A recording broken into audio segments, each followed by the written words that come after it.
Hello friends, आप देख रहे हैं स्टडी 563 और मैं हूं अमन।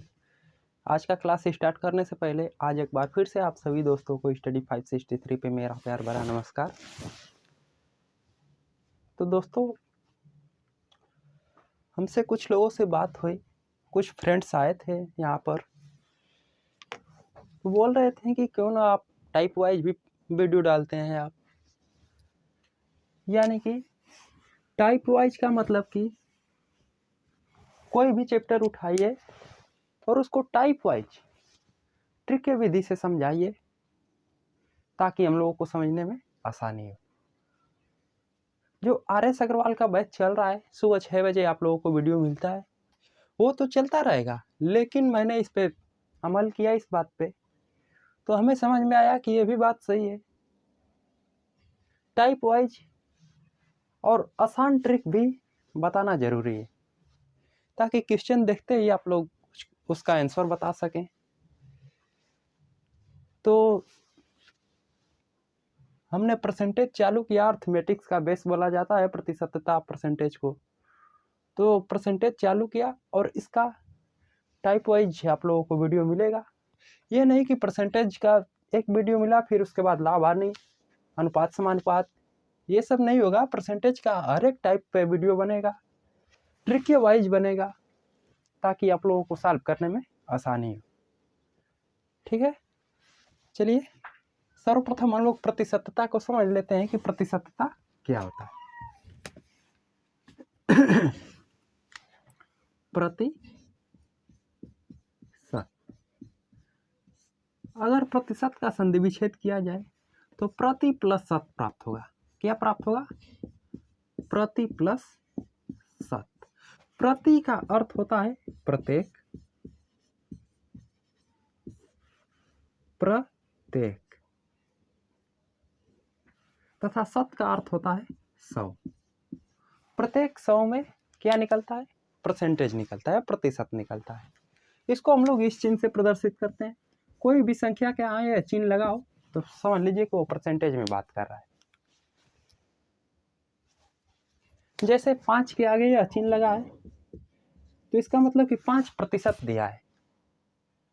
ठीक है, तो यह 5% आया कहां से? 100 में से। 100 में से 5 भाग को 5% से दिखा रहा है। अगर प्रत्येक का फिर एक बार हम लोग संधि विच्छेद करें तो प्रति प्लस 1 प्राप्त होगा। क्या प्राप्त होगा? प्रति प्लस 1। और यह 100 हम लोगों का पहले मिल चुका है। यानी कि 100 में 1 भाग 1 प्रति के बराबर होता है।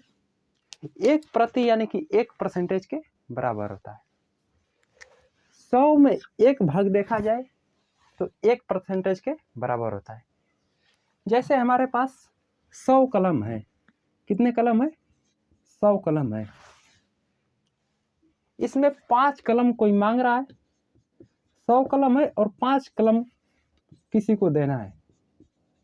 तो परसेंटेज में इसको क्या बोल सकते हैं कि 5% कलम देना है। कितना देना है? 5% कलम, क्योंकि यह 100 पहले से है और परसेंटेज में हमें निकला, प्रतिशत शब्द बता रहा है कि 100 में 1 प्रति 1% के बराबर होता है। तो 100 में 5 प्रति 5% के बराबर होगा। 100 कलम है, 100 कलम में 5 कलम देना है, यानी कि 5% कलम देना है। बात समझ में आ रही है? चलिए आगे समझते हैं।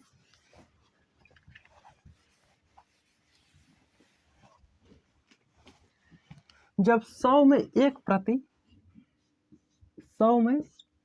प्रति किसके बराबर होता है? 1% के बराबर होता है। तो 100 में 2 प्रति 2% के बराबर होगा। 100 में 3 प्रति 3% के बराबर होगा। ये सब 100 पे निकल रहा है। इसको 101 पे या फिर ये 99 पे नहीं निकाल सकते, 98 पे नहीं निकाल सकते, 105 पे नहीं निकाल सकते। क्यों? क्योंकि प्रतिशत शब्द हमें बता रहा है कि 100 पे निकालिए। 100 का 1 प्रति 1% के बराबर होता है और प्रतिशत हम लोग पढ़ रहे हैं तो प्रतिशत पढ़ रहे हैं तो प्रतिशत शब्द हमें बता दिया कि 100 पे काम करना है, तो क्यों हम लोग 101 और 99 पे करेंगे? 100 पे कर रहे हैं, 100 का 3/3% के बराबर होता है। आगे समझते हैं। जब 1% को इतना लिख सकते हैं, यानी कि परसेंटेज का मतलब होता है कि बटा में 100। यहां पर अगर n प्रतिशत दिया हो तो n बटा में 100 हो जाएगा। n की जगह पर कुछ भी मान रख सकते हैं। 1 रखेंगे तो यहां पर भी 1 रखना पड़ेगा, 5 रखेंगे यहां पर भी 5 रखना पड़ेगा, 10 रखेंगे यहां पर भी 10 रखना पड़ेगा। यानी कि परसेंटेज का मतलब कि बटा में 100। कहीं भी परसेंटेज का चिन्ह लगाओ, उसे भिन्न में बदलना, तो क्या करेंगे आप लोग? परसेंटेज का चिन्ह हटा लेंगे और बटा में 100 से भाग दे देंगे। जैसे 25% दिया है और इसे भिन्न में बदलना है, तो क्या करेंगे आप लोग? ये प्रतिशत का चिन्ह हटा लेंगे और इसमें 100 से भाग दे देंगे। बात समझ में आई? तो जब 25% को इस प्रकार लिख सकते हैं, तो अगर 4/100 है और परसेंटेज में बदलना है हमें, यह भिन्न में दिया और इसे परसेंटेज में बदलना है, तो क्या करेंगे? नीचे 100 का चिन्ह हटा लेंगे, 100 से भाग दिया है तो उसे हटा लेंगे, केवल 4% लिख देंगे। क्यों? क्योंकि प्रतिशत का मतलब कि बटा में 100, प्रतिशत का मतलब कि बटा में 100। तो फिर प्रतिशत का चिन्ह अगर हटाना हो तो 4/100 लिख सकते हैं इसको। ठीक है, आगे चलते हैं। टाइप नंबर 1 पे देखते हैं किस टाइप के इस पे क्वेश्चन बन सकते हैं।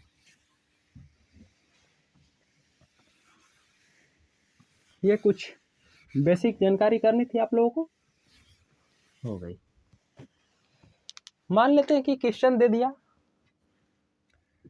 x का y% बराबर क्वेश्चन मार्क। ठीक है, अगर आगे दे दे कि y का x% बराबर क्वेश्चन मार्क, तो अगर x बराबर 4 है, 4 नहीं से 20 मानते, x बराबर 20 है और y बराबर 80 है, तो इसको सॉल्व करना है। चलिए सॉल्व करते हैं। तो x के जगह पर जब 20 रखेंगे, ये पहले वालों को सॉल्व कर रहे हैं पहले, तो x के जगह पर जब 20 रखेंगे हम लोग, तो 20 और का मतलब क्या होता है? y% को तो भिन्न में बदल लेंगे, क्योंकि y का मान पता है 80, तो 80%, तो इसको भिन्न में बदलेंगे तो 80 बटा में 100 हो जाएगा, बराबर क्वेश्चन मार्क है। तो का मतलब होता है इसमें गुणा, कहीं भी का शब्द दिख जाए तो उसका मतलब गुणा होता है। ठीक है, तो x का y% यानी कि 20 का 80%, तो 20 गुणा 80 बटा में 100। तो अब क्वेश्चन मार्क का वैल्यू आप लोग आसानी से निकाल सकते हैं। 20 बचे 100 और 5 से काटेंगे 16, बार में यह कट जाएगा, यानी कि क्वेश्चन मार्क का वैल्यू निकला हम लोगों का 16। बात समझ में आई? तो जब क्वेश्चन मार्क का वैल्यू 16 निकल गया, तो अगर यह क्वेश्चन मार्क की जगह पर 16 दे दिया जाए और इधर 80% है का x का 80% बराबर 16, तो x का मान आप लोग आसानी से निकाल सकते हैं। x का की जगह पर गुणा 80%, यानी कि 80 बटा में 100 बराबर 16, काटेंगे 20 चौका 80, 20 पचे 100, 4 चौका 16, 4 में 5 का गुणा करेंगे तो x बराबर कितना मिलेगा? 20। x बराबर पहले कितना दिया था? 20, तो x बराबर 20 निकल गया। यानी कि ऐसे सवाल जब भी दिए हो x का y%, तो का के जगह पर गुणा और इसमें 100 से भाग कर देंगे, आंसर निकल जाएगा, क्वेश्चन मार्क का वैल्यू निकल जाएगा। यानी कि यह x y दो मान दिए हो, या फिर केवल x या केवल y दिया है और क्वेश्चन मार्क का वैल्यू दिया है, तो आसानी से आप लोग निकाल सकते हैं। 3 पद है इसमें, x y फिर क्वेश्चन मार्क को जेड मान सकते हैं। तो तीनों पदों में से कोई दो पद दिया हो तो तीसरा पद आसानी से निकाल सकते हैं आप लोग। बात समझ में आई? ठीक है, तो इसका आंसर निकला हम लोगों का 16। आगे चलते हैं, इसको सॉल्व करते हैं। y का x प्रतिशत, y का x प्रतिशत, तो y का मान कितना है 80 का जगह पर गुणा x प्रतिशत, x कितना है 20, यानी कि 20%। x के जगह पर 20% रखेंगे बराबर क्वेश्चन मार्क। तो 20 5 100, 5 से काटेंगे 16। कितना आंसर आया इसका 16। तो इससे क्या आप लोगों को समझ में आ रहा है? x का y प्रतिशत निकालिए या फिर y का x प्रतिशत निकालिए, दोनों दशा में आंसर समान आएगा, एक ही आंसर आएगा। तो अगर इसमें भी 3 पद है, कोई 2 पद दिया रहेगा तो आसानी से निकल सकता है। एक सवाल और इस पे देख लेते हैं।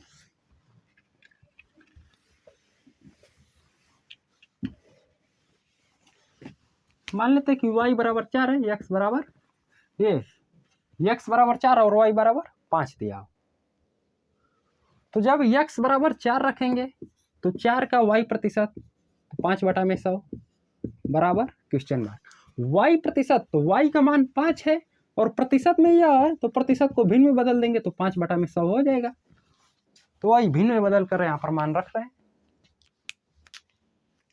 तो 4 का 5/100 बराबर क्वेश्चन मार्क। 4 5 20 और 20 5 100। तो क्वेश्चन मार्क बराबर कितना निकला वैल्यू 1/5। तो जब क्वेश्चन मार्क बराबर 1/5 निकल गया तो x का y प्रतिशत बराबर 1/5 निकल गया। तो y का x प्रतिशत बराबर कितना होगा आंसर? जब x का y प्रतिशत बराबर 1/5 है तो y का x प्रतिशत बराबर भी 1/5 होगा। चलिए इसे सॉल्व करते हैं। y का मान कितना है 5, तो y की जगह पर 5 रख देंगे।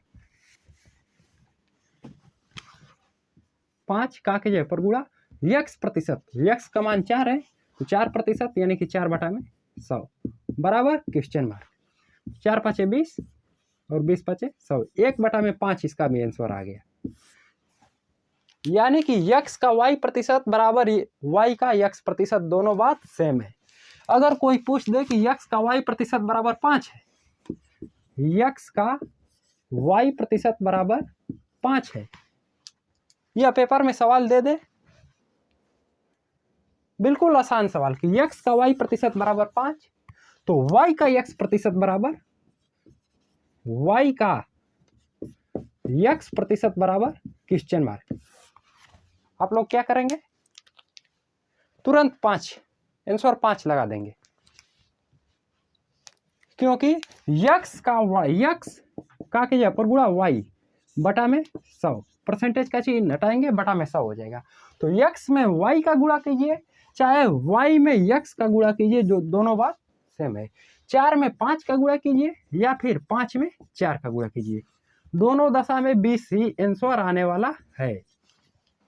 4 5 20 या 5 चौका 20, यानी कि x का y प्रतिशत और y का x प्रतिशत दोनों बराबर है। बात समझ में आ गई?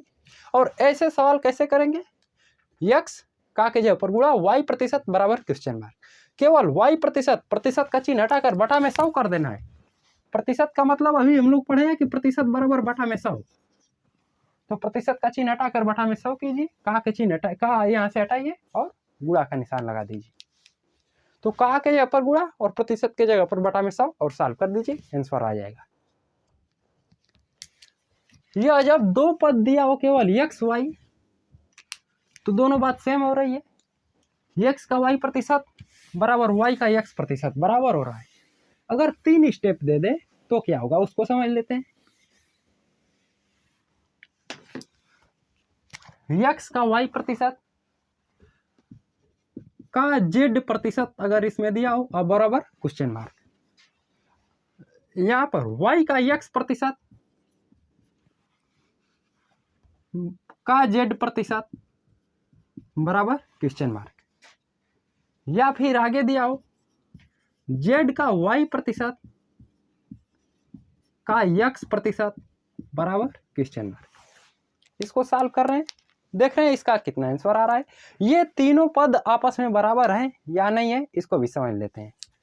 अगर यह तीनों पद आपस में बराबर नहीं होंगे या फिर यह तीनों पद आपस में बराबर होंगे, दोनों बात यहीं पे अभी अभी क्लियर होगा। ठीक है, मान लेते हैं कि x बराबर 30 है, y बराबर 40 है और z बराबर 50 दिया है। ठीक है, तो जब x बराबर 30 है तो सर्वप्रथम हम लोग समीकरण 1 में मान रख रहे हैं, उसके बाद समीकरण 2 को भी सॉल्व कर लेंगे, 3 को भी सॉल्व कर लेंगे। तो जब 1 में मान रख रहे हैं x के जगह पर 30, का के जगह पर गुणा अभी अभी हम लोग पढ़े हैं, और y प्रतिशत यानी कि y बटा में 100, और y का मान है 40 यानी कि 40 बटा में 100, 40 बटा में 100 का z प्रतिशत का के जगह पर गुणा z प्रतिशत, z का मान कितना है 50, तो 50 बटा में 100 बराबर क्वेश्चन मार्क दिया है, बराबर क्वेश्चन मार्क। ठीक है, यह 3 0 से 3 0 कट जाएगा, 5 दूना के 10, 2 दूना के 4, 3 दूना के 6, यानी कि क्वेश्चन मार्क का कितना आंसर आया, क्वेश्चन मार्क का वैल्यू 6। आगे सॉल्व करते हैं समीकरण 2 को। समीकरण 2 हम लोगों का दे दिया है y का x प्रतिशत का z प्रतिशत, तो y का यानी कि पहले 40 लिखेंगे, y की जगह पर पहले 40 का के जगह पर गुणा x प्रतिशत, x का मान 30 है तो x के जगह पर 30% का चिन्ह हटाएंगे तो बटा में 100 हो जाएगा। आगे का के जगह पर गुणा z प्रतिशत यानी कि 50 बटा में 100 बराबर क्वेश्चन मार्क। यह 3 0 से 3 0 कटेगा, 5 दूना के 10, 2 दूना के 4, 2 3 6। इस प्रकार भी 6 आंसर आया है और इस प्रकार भी 6 आंसर आया है। अब तीसरा समीकरण बचा है, इसको भी सॉल्व कर लेते हैं। तीसरा दिया है z का y प्रतिशत, तो z पहले 50 लिख लेंगे, z के जगह पर y प्रतिशत, y का मान 40 है तो y के जगह पर 40 का के जगह पर गुणा 40% यानी कि 40 बटा में 100 का x प्रतिशत यानी कि 30 बटा में 100, 30 बटा में 100। फिर 3 0 से 3 0 कटेगा, 5 दूना के 10, 2 दूना के 4, 3 दूना के 6। यह तीनों स्टेप में कितना आंसर आया क्वेश्चन मार्क का वैल्यू 6, यानी कि x का y प्रतिशत का z प्रतिशत बराबर y का x प्रतिशत का z प्रतिशत बराबर z का y प्रतिशत का x प्रतिशत, तीनों आपस में बराबर है। तो अगर इतना का मान हमें 5 या फिर 4 3 2 1 कुछ भी दिया हो या फिर n कुछ भी यहाँ पर दिया हो और इसका मान पूछेगा तो तुरंत एक ही आंसर रहेगा। यहाँ पर आप लोगों को समझ में आ गया कि तीनों स्टेप में 6 आंसर आ रहा है। तो जब इसके बराबर 4 दिया हो तो यहाँ पर भी 4 लिख लेंगे हम लोग, या फिर दो समीकरण में 4 आंसर दे दिया हो और तीसरा समीकरण का पूछ रहा है तो तीसरा में भी 4 होगा, क्योंकि हम लोग इसे पढ़ चुके हैं, जानते हैं। ठीक है, तो इसको समझने की जरूरी है, केवल क्वेश्चन में सॉल्व करने की जरूरी नहीं। अगर यह पेपर में सवाल दे दे तो इसको सॉल्व करने की जरूरी नहीं, डायरेक्ट आंसर। बात समझ में आ रही है? ठीक है, और x का y प्रतिशत का z प्रतिशत या फिर x का y प्रतिशत दिया है तो उसे सॉल्व करने में कोई प्रॉब्लम अभी बताए हैं।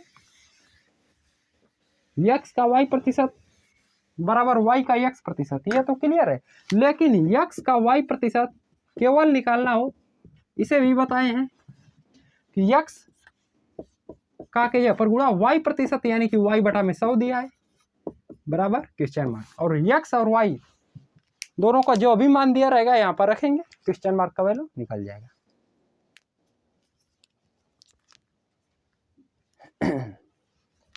प्रतिशत को भिन्न में बदलना तथा भिन्न को प्रतिशत में बदलना, बेसिक नियम है, सीख लिए कुछ हम लोग।